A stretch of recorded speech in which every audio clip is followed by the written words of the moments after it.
Greetings and welcome to Newsm TV. I am Makanaka Masenya. My story is making the headlines.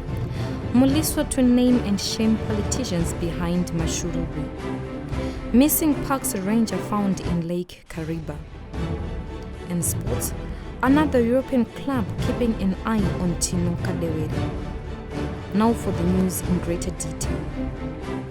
Norton MP Themba Mliswa says he's going to name and shame senior politicians, state security agents and business people behind the marauding machete-wielding artisanal miners known as Mashurugwi.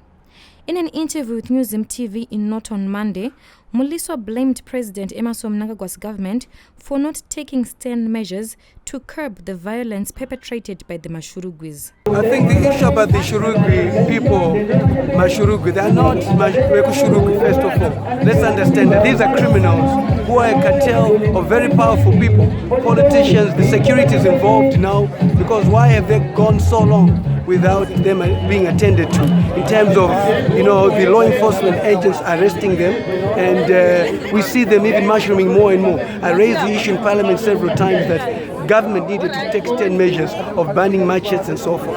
That has not happened and so forth. So it is important that now the president also mentioned in Kadoma, and does it take a policeman to be killed for them to act? So many people have been killed. That those lives which are killed, which are not of police officers, are also worthy lives. They're also important lives. Why is it that because the police officer we must now act? What about the lives that have been lost before? Why did we also not take it seriously? So it is important that this issue is dealt with. The Minister of Justice, Ziyambi, has been very clear. Shoot. But how does the police also send 3 police officers to people who are more than 100, who have machetes, who are dangerous? So there's got to be responsibility on part of the police to act a joint operations command, and they must come clear. Are the police and the law enforcement agents wanting to be as to, or they want to ensure that they conform to the duties which are constitutionally there and so forth? That's what we need to get into. We need to name and shame whoever is involved. Recently, the Mashurugwi killed a police officer, leaving another seriously injured after attacking them with machetes, axes, catapults, and logs at Good Hope Mine in Battlefields in Kadoma.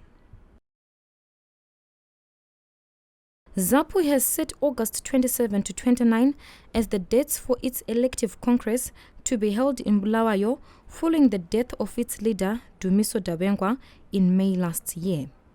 In an interview with newzimbabwe.com, the party spokesperson, Iputile Maposa, said the elective congress will be held at the Bulawayo Amphitheatre.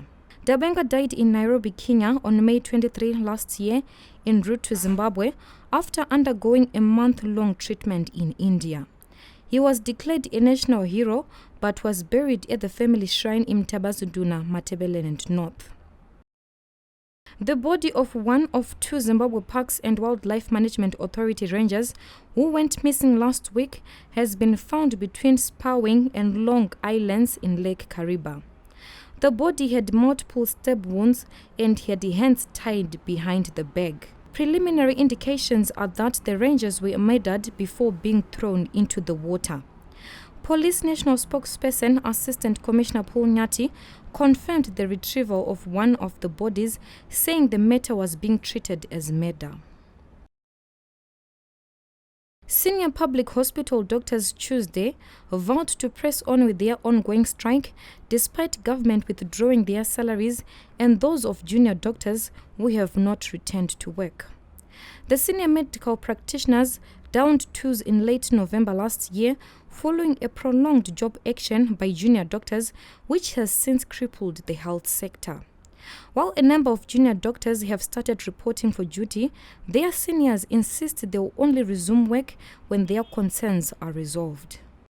Meanwhile, government hospitals and clinics will not turn away patients because they do not have money to pay, Health Ministry Permanent Secretary Agnes Mahomva has said. Mahomva was responding to public and stakeholders' outcry following a fee increase in public hospitals by over 600% with effect from 1 January. As the Minister of Health and Child Care, would like to reassure you that we are not going to turn away anyone who presents to our clinics, our hospitals, and requires medical attention. just because they don't have any money to pay. In the courts, Norton legislator Themba Mliswa has suffered a blow after the High Court reversed a default judgment in favor of him against ZANU-PF Chivi Member of Parliament Killer Zivu. Zivu is demanding $1 million from Mliswa for defamation. The two lawmakers have been embroiled in a bitter fight, which spilled into the courts after Zivu made a $1 million claim following Mliswa's denigration on social media. Mliswa had notched victory when High Court Judge Justice Tawanda Chitapi dismissed Zivu's application, saying it was defective.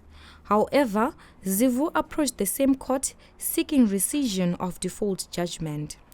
In the new ruling, High Court Judge Justice Helena Charewa said Mliswa risked being slapped with costs on higher scale if he chose to oppose Zivu's application for rescission of the default judgment. We end with sports.